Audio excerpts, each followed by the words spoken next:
सेठ जी का drawing room या बैठक वैसी ही थी जैसी आमतौर पे हमारे यहाँ देहात के खाते पीते लोगों की होती है। उन्होंने शायद मुलाजिम से पहले ही कह दिया था। हमें वहाँ बैठते हुए ज़्यादा देर नहीं गुजरी थी कि इनका मुलाजिम नाश्ते का सामान लेकर आ गया। गर्मा गर्म तुरतुराए हुए पराठे थे, मक्खन था, आलू की भुजियाँ थी और दूध था। इस भागदौड़ में मुझे अच्छी खासी भूख लग गई थी। मैंने खाने से पूरा इंसाफ किया। हम लोग नाश्ते से फारिग हुए तो सेठ जी ने पूछा, हाँ मनोहर जी, अब सुनाइए कैसे आना हुआ। सेठ जी, मुझे एक आदमी की तलाश है। मालूम हुआ है कि इसकी माँ इसी गांव में रहती है और वो भी आजकल यहीं आया हुआ है। आप नाम बताएं मनोहर जी, सेठ जी ने कहा। अगर वो इस गांव में हुआ तो हर कीमत पर आपके हवाले कर दूंगा। इसका कोई एक नाम नहीं है सेठ जी, मैंने कहा। हर जगह वो एक नए नाम से पहचाना जाता है। मैंने अपने पर्स से विनोद पांडे की तस्वीर निकाली और सेठ जी की तरफ बढ़ा दी। इसकी ये तस्वीर है मेरे पास। सेठ जी ने तस्वीर मुझसे लेकर जेब से चश्मा निकाल कर लगाया और तस्वीर देखकर चौंक उठे। अरे ये तो गोपाल है, नारायण जी का भांजा। उन्होंने मेरी तरफ देखा, फिर पुरख्याल अंदाज में बोले, मेरा ख्याल है कि गोपाल यही है। क्या आपने इसे गांव में देखा है सेठ जी? मैंने जल्दी से पूछा। देखा तो नहीं है, मगर कल नारायण के हाथ में नई घड़ी देखी है मैंने, सेठ जी ने सोचते हुए कहा। मैंने इनसे पूछा भी था कि यह घड़ी कौन लाया है, तो वो गड़बड़ा कर बोले कि पारसाल गोपाल लाया है। इसका मतलब है कि वो यही है, मैंने पुरजोश लहजे में कहा। आप ऐसा करें सेठ जी, मुझे इसका घर बता दें, मैं इसे यहीं बुलवाए लेता हूँ, सेठ जी ने कहा। नहीं सेठ जी, मैंने कहा, आपने यहाँ बुलाया तो वो चौकन्ना हो जाएगा। मुमकिन है वो यहाँ से भी कहीं गायब हो जाए। ठीक है, सेठ जी ने सर हिलाते हुए कहा। मैं अपने एक नौकर को आपके साथ भेज दूंगा, वो आपको नारायण जी के घर छोड़ाएगा। हमारे पास ज़्यादा टाइम नहीं है सेठ जी, मैंने कहा। सेठ जी ने अपने एक मुलाजिम को आवाज़ दी और इससे कहा, इन्हें ज़रा नारायण जी का घर दिखा दो। अच्छा सरकार, नौकर जल्दी से बोला। फिर कहने लगा, आज नारायण जी के घर शहर से बहुत मेहमान आ रहे हैं। वही थोड़ी देर पहले गोरा भी इनके घर का पूछ रहा था। इसे भी मैं ही छोड़ कर आया था। मैं हाल में इस तरह में खड़ा हो गया। इस गोरे को कब छोड़ा है तुमने वहाँ? मैंने पूछा। अभी थोड़ी देर पहले सरकार, इस वक्त आप नाश्ता कर रहे थे। वो गोरा किसी गाड़ी में आया है? मैंने पूछा। जी सरकार, ये लंबी सी गाड़ी है इसकी, नौकर ने जवाब दिया। इसके साथ दो आदमी और भी हैं, मगर वो गोरे नहीं हैं। मैं जग्गू को एक तरफ ले गया और इसे कहा कि अपने आदमी को वहाँ भेज दो, हो सके तो इनकी गाड़ी के एक दो टायर फ्लैट कर दें। मैं इस गोरे को भी पकड़ना चाहता हूँ। जग्गू ने इस बात में सर हिलाया और अपने साथी को नज़दीक बुलाकर आहिस्ता आहिस्ता कुछ बताने लगा। नारायण जी यानी विनोद पांडे के मामू का मकान भी पुख्ता था, मगर ज़्यादा वसी और अरीज नहीं था। सेठ जी का नौकर हमें दूर से मकान दिखाकर लौट गया। मैंने जग्गू से कहा, तुम आगे रहो, विनोद पांडे मुझे खूब अच्छी तरह पहचानता है, मेरी झनक भी देख ली तो गायब हो जाएगा। इसने तुम्हें आखिरी बार कब देखा था? जग्गू ने पूछा। परसों, मैंने जवाब दिया। परसों रात को मैंने इसे पकड़ने की कोशिश की थी, मगर वो मेरे हाथ से बच गया। मेरा ख्याल है कि आलाबाद से वो सीधा यहीं पहुंचा है। ठीक है, तुम लोग इस दरख्त के पास खड़े हो जाओ, मैं इसे बुलवाता हूँ, इसने घने बरगद की तरफ इशारा करते हुए कहा। मैं और तैमूर टहलते हुए इस तरफ निकल गए। जग्गू इस दौरान में दस्तक दे चुका था। दरवाज़ा बूढ़े से एक आदमी ने खोला। जग्गू ने इससे कुछ कहा तो नफ़ी में सर हिलाने लगा। जग्गू ने सर झटक कर फिर कुछ कहा। बूढ़े का सर ज़्यादा शिद्दत से हिलने लगा। पलक झपकते में जग्गू ने रिवॉल्वर निकाल कर बूढ़े के पेट से लगा दिया। इसका अंदाज ऐसा था कि बिल्कुल नज़दीक से गुजरने वाला शख्स भी रिवॉल्वर को नहीं देख सकता था। रिवॉल्वर की झनक देखते ही बूढ़ा हवास बाख्ता होकर एक तरफ हट गया। जग्गू ने घूम कर मुझे इशारा किया और अंदर दाखिल हो गया। मैं और तैमूर भी टहलते हुए दरवाजे की तरफ बढ़े और फुर्ती से अंदर दाखिल हो गए। हमारे दाखिल होते ही जग्गू ने दरवाज़ा बोल्ट कर दिया। फिर इसने आगे बढ़कर रिवॉल्वर बूढ़े की कनपट्टी पर रख दिया और जहरीले लहजे में बोला, कह रहा था गोपाल यहाँ आया ही नहीं। अब अगर गोपाल यहाँ हुआ तो सबसे पहले मैं इस बूढ़े को गोली मारूंगा। सच सच बताइए, मैंने निस्बतन नरम लहजे में पूछा। गोपाल यही है, मेरी जान बहुत मुसीबत में है। भांजा कहता है कि किसी को मेरे बारे में मत बताना, और तुम कह रहे हो बताओ। मैं क्यों बताऊं? बूढ़ा थके थके लहजे में बोल रहा था। आप कुछ मत करें, मैंने कहा, बस खामोशी से एक तरफ बैठ जाएं। फिर मैंने पूछा, गोपाल इस वक्त किस कमरे में है? मैंने पूछा। वो लोग इस वक्त बैठक में हैं, कोई मेहमान बैठा है गोपाल के पास। बैठक मकान के दूसरे सिरे पर थी, क्योंकि वो हिस्सा खालिस मर्दाना था। आपका कमरा कौन सा है? मेरा कमरा तो ये सामने है, नारायण जी ने जवाब दिया। तो फिर अपने कमरे में चलें। जग्गू का मूड फिर ख़राब हो गया। इनके कमरे में दूसरा कोई दरवाज़ा नहीं था। पुरानी वज़ा की सिर्फ एक कुर्सी थी और इससे भी पुरानी खिड़की थी, इस पर सलाखें लगी थी। फिर मैंने तैमूर और जग्गू दोनों को बाहर जाने का इशारा किया और इनके निकलते ही मैं भी झपट कर बाहर आ गया। फिर कमरे का दरवाज़ा बंद करके बोला, नारायण जी, मेरा एक आदमी यहाँ मौजूद है। अगर तुमने शोर शराबा करने की कोशिश की तो वो बेधड़क गोली चला देगा। मैंने तैमूर और जग्गू को मखसूस इशारा किया और ख़ुद भी इनके पीछे रवाना हो गया। बैठक में से बातें करने की आवाज़ें आ रही थी और तैमूर वहीं एक कोने में छुप कर खड़े हो गए थे। जग्गू इनकी गुफ्तगू सुनने में इतना महव हुआ कि दरवाजे पर दस्तक देना भूल गया। अचानक दरवाज़ा झटके से खुला और मुझे गैर मुल्की का सर दिखाई दिया। जग्गू सिटपिटा कर रह गया। इसकी पोजीशन इस वक्त खासी नाजुक थी। इसके पास दरवाजे से कान लगाने का कोई दुर्ज नहीं था। फिर इससे पहले कि वो फ़ौरन कोई कार्रवाई करता, जग्गू ने अचानक रिवॉल्वर निकाल कर इससे पेट से लगा दिया।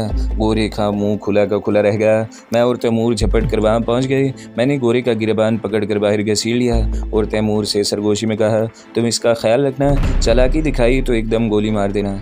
मैं विनोद पांडे को देखता हूँ। मैंने बहुत मोहतात होकर अंदर कदम रखा। वहाँ का मंजर देखकर मुझे धचका लगा। विनोद पांडे फर्श पर आड़ा तिरछा पड़ा था और इसके सर से खून बह रहा था। मैं झपट कर इसके नज़दीक पहुँचा तो मालूम हुआ कि वो मरा नहीं बल्कि जिंदा है। इसकी सांस हमवार थी और नब्ज़ भी नॉर्मल थी। बिजली की सी तेज़ी से मेरे जहन में ख्याल आया कि इस गैर मुल्की ने विनोद पांडे को बेहोश किया है तो ज़रूर वो दस्तावेज़ात ले गया होगा। जाहिर है विनोद पांडे से कोई डील करने वाला था। विनोद पांडे को इसी हालत में छोड़कर मैं वापस भागा। इस गैर मुल्की के कब्ज़े में अगर दस्तावेज़ात थी तो वहाँ से वो निकलने के लिए वो जान पर खेल सकता था। फिर मुझे अपनी एक बेवकूफ़ी याद आ गई। मैंने इस गैर मुल्की की तलाशी भी नहीं ली थी। दरवाजे के पास पहुँचते ही मैं ठटक गया। गैर मुल्की के हाथ में जदीद किस्म का जर्मन रिवॉल्वर था और इसने तैमूर और जग्गू दोनों को इसकी जद में ले रखा था। फिर यह हट सुनकर वह चौंका और लम्हे भर के इसकी गर्दन मेरी तरफ मुड़ी। तैमूर के लिए इतनी मोहलत काफ़ी थी। वो गोया हवा में उड़ता हुआ गैर मुल्की तक पहुँचा और इसके हाथ पर किक लगाता हुआ दूसरी तरफ निकल गया। गैर मुल्की के हाथ से रिवॉल्वर छूट गया जिसे जग्गू ने दबोच लिया। मैंने डपट कर कहा, बस मिस्टर अल्बर्ट, तुम्हारा खेल ख़त्म हो गया। अपना नाम सुनकर वो बुरी तरह चौंका। फिर मुझसे मुखातिब हुआ, देखो मिस्टर, मेरी डील विनोद पांडे से होने वाली थी मगर ऐन वक्त पर वो मुकर गया। इन डॉक्यूमेंट्स की चुकनी कीमत मांग रहा था। तुम डील करना चाहते हो तो तुम कर लो। चलो फिर बताओ तुम्हारी क्या ऑफ़र है। $5 मिलियन, अल्बर्ट ने जवाब दिया। नो, मैंने इनकार में सर हिलाते हुए उर्दू में तैमूर से कहा कि तुम कमरे में जाकर विनोद पांडे का ध्यान रखो। इस मरदूत ने इसे बेहोश कर दिया है। चलो 2 मिलियन और ले लेना। मैंने फिर नफ़ी में सर हिलाया और बोला, मैं पूरे 1 बिलियन लूँगा। ये कीमत 2 चीज़ों की है, डॉक्यूमेंट्स और तुम्हारी जान। अब जल्दी से फैसला कर लो, जान देते हो या कीमत दोगे। ओके, वो जल्दी से बोला। मगर रकम तुम कहाँ रिसीव करोगे? जहाँ तुम मुनासिब समझो, मैंने जवाब दिया। ठीक है, कल तुम आलाबाद के चौक बाज़ार पर पहुँच जाना। मैं अपने हाथ से रकम पहुँचाऊँगा।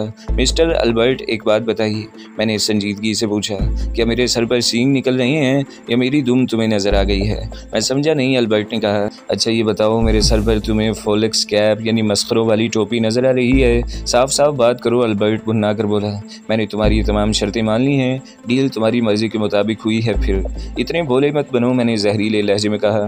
तुम इस वक्त तक नहीं जा सकोगे जब तक मुझे रकम नहीं मिल जाती। समझे या किसी और जुबान में समझाऊं? अल्बर्ट का चेहरा बुझ कर रह गया। इसका जोशो खरोश लम्हों में मांद पड़ गया। इसने बुर्राई हुई आवाज़ में कहा, मेरी बात का यकीन करो। मैं बको मत, मैं चीख कर बोला।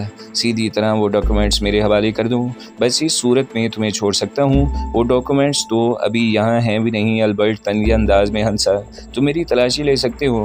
मैंने अचानक इसकी खोपड़ी पर रिवॉल्वर का दस्ता रसीद कर दिया।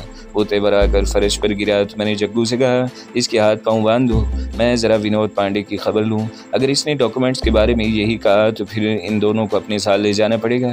मैं दोबारा बैठक में पहुंचा तो विनोद पांडे ज़मीन की बजाय आरामदेह कुर्सी पर बैठा था और होश में था। तैमूर इसके ऐन सामने रिवॉल्वर लिए मुस्तैद बैठा था। मुझे देखकर विनोद पांडे पूरी तरह चौंका। हैरत से बोला, तुम यहाँ? मैंने कहा था ना कि मैं दुनिया के दूसरे सिरे तक तेरा पीछा करूँगा।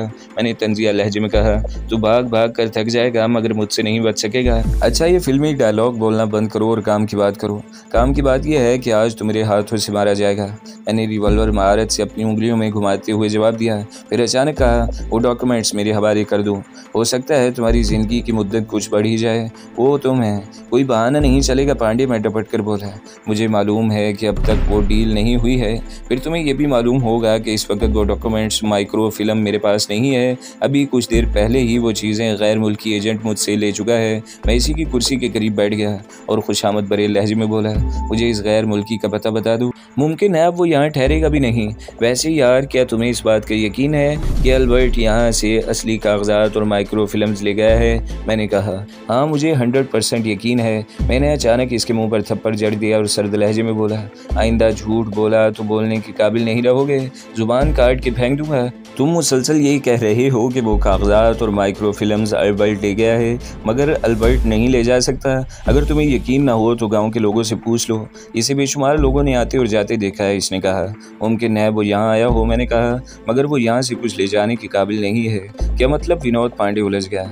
मतलब ये कि अल्बर्ट कहीं गया नहीं है, जा भी नहीं सकता, क्योंकि इस वक्त वो हमारी कैद में है। विनोद पांडे बुरी तरह उछल पड़ा और बोला, तुम मुझसे ब्लफ कर रहे हो। मैंने इसके मुंह पर चट्टाख से एक भरपूर थप्पड़ जड़ दिया। मैं तफरीहन झूठ बोलने का आदी नहीं हूँ, इसलिए आइंदा मुझे झूठा मत कहना। फिर वह तवील सांस लेकर बोला, अब बताओ कहाँ है वो माइक्रो फिल्म और डॉक्यूमेंट्स? वो चीज़ें एक तीसरे आदमी के पास हैं। और वो तीसरा आदमी कहाँ है? चौथे आदमी के पास। मैंने तंज भरे लहजे में कहा, इसका एड्रेस मेरे पास है, मगर एक शर्त पर बताऊंगा। कोई शर्त नहीं, मैंने इसे टोक दिया। वो चीज़ें मैं बिला शर्त और बिला मुआवजा हासिल करूंगा।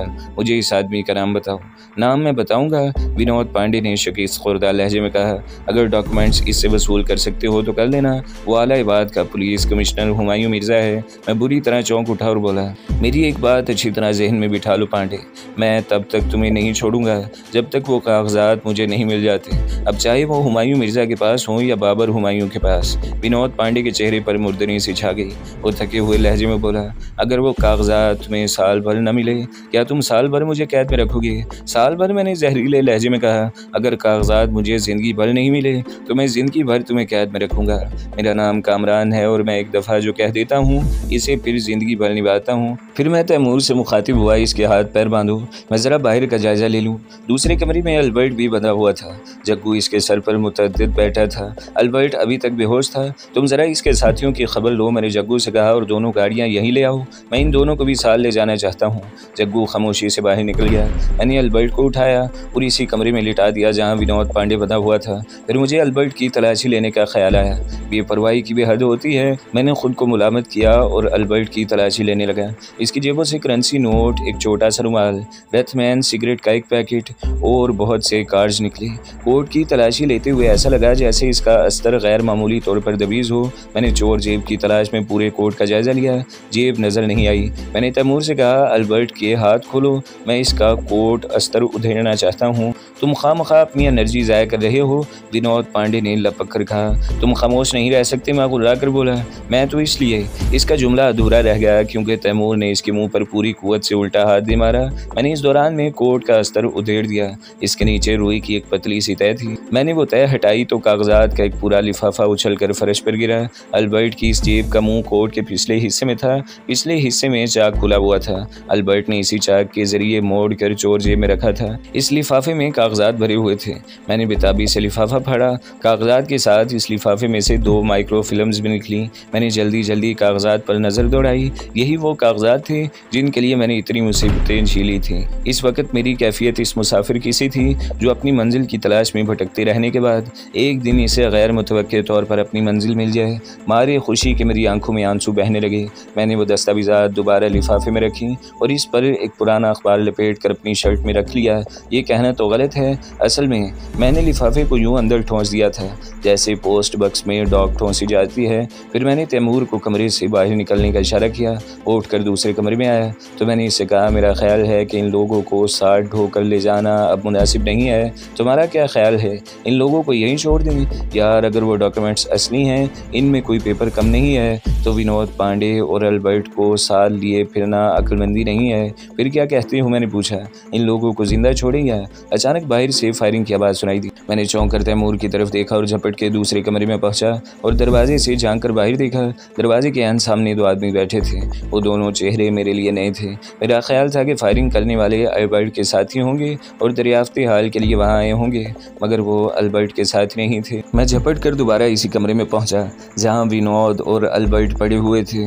मुझे देखकर वो दोनों पागलों की तरह हंसने लगे और बोले, ये तो मैंने तुम्हें बताया नहीं कि अल्बर्ट एक गैर मुल्की सफारतकार है और अपने 2 आदमियों को बता कर आया था कि मैं शांतिपुर जा रहा हूँ, अगर 2 घंटे तक मैं वापस ना पहुँचूँ तो तुम अपने तौर पर कार्रवाई करना। अब ये मालूम नहीं कि इसके आदमी अकेले आए हैं या पुलिस भी साथ आई है। इतना याद रखना कि बाद में हमारा कुछ भी अंजाम हो मगर मैं तुम्हें और अल्बर्ट को ठिकाने लगा दूंगा। मैंने दांत पीस कर कहा। मैंने अपनी बात पूरी की ही थी कि दरवाजे पर ज़ोरदार धमाका हुआ। ऐसा लग रहा था जैसे कोई दरवाज़ा उखाड़ने की कोशिश कर रहा हो। दरवाजे पर फिर ज़बरदस्त दस्तक हुई। तैमूर ने चीख कर पूछा, कौन है? पुलिस बाहर से करख्दार आवाज़ आई। पुलिस का नाम सुनते ही तैमूर हैरत ज़दा रह गया। यही कैफियत मेरी भी थी। पुलिस वहाँ कैसे आ सकती थी? गाँव वालों से ये तवक्का नहीं थी कि वो पुलिस को इतला देते। फिर ऐसी कोई गैर मामूली बात भी तो नहीं हुई थी जिसकी इतला पुलिस को दी जाती। गांव वालों के लिए गैर मामूली बात सिर्फ इतनी थी कि वहाँ यके बाद दीगरे 2 गाड़ियाँ और इनमें से एक गाड़ी में एक गोरा आया था। इसमें भला पुलिस को क्या दिलचस्पी हो सकती थी?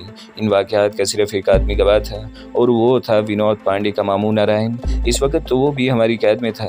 ये तमाम ख्यालात मेरे जहन में 1 मिनट के 1000वें हिस्से में आ गए। इस मकान से बाहर निकलने का कोई दूसरा रास्ता है? मैंने तैमूर से पूछा, क्योंकि वो हस्बे आदत वहाँ दाखिल होते ही पूरे मकान का जायज़ा ले चुका था।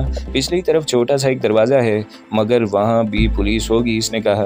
दरवाजे पर ज़ोरदार तरीके से एक मरतबा फिर दस्तक हुई। ऐसा लग रहा था जैसे कोई हाथों की बजाय हथौड़े से दरवाज़ा पीट रहा हो। क्या मुसीबत है? मैं बुलंद आवाज़ में चीखा।